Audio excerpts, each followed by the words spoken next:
চাঁপাইনবাবগঞ্জে দৈনিক বাংলাদেশ সমাচারে ১০ম বর্ষপূর্তি উদযাপিত। বিস্তারিত দেখুন প্রতিনিধি কাজী মোহাম্মদ দুরুল আলমের পাঠানো তথ্য ও ভিডিওতে।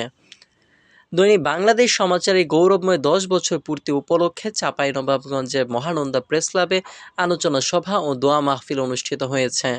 সোমবার ৮ ডিসেম্বর বিকেল ৪টায় আয়োজিত এ অনুষ্ঠানে সভাপতিত্ব করেন পত্রিকাটির জেলা প্রতিনিধি কাজী মোহাম্মদ দুরুল আলম।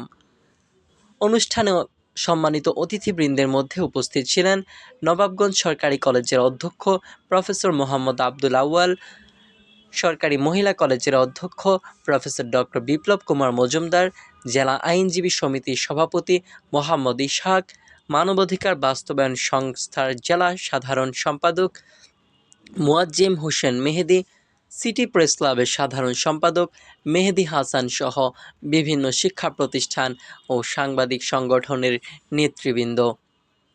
বক্তারা বলেন, গত এক দশকে বাংলাদেশ সমাচার নিরপেক্ষতা, পাঠক বান্ধব উপস্থাপন ও সামাজিক দায়বদ্ধতার মাধ্যমে জন আস্থা অর্জন করেছে।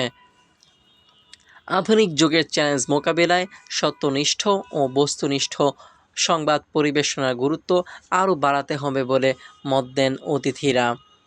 পত্রিকার শুরু থেকে বর্তমান পর্যন্ত পথচলার সাফল্য, চ্যালেঞ্জ ও অর্জন নিয়েও আলোচনা হয়। অনুষ্ঠানে দেশ, জাতি ও গণমাধ্যম অঙ্গনের উন্নতি কামনা করে বিশেষ দোয়া করা হয়। শেষাংশে উপস্থিত অতিথিদের সঙ্গে কেক কাটা ও স্মৃতিচারণের মাধ্যমে বাংলাদেশ সমাচারের ১১ বর্ষে পদার্পণ উদযাপন সম্পন্ন হয়।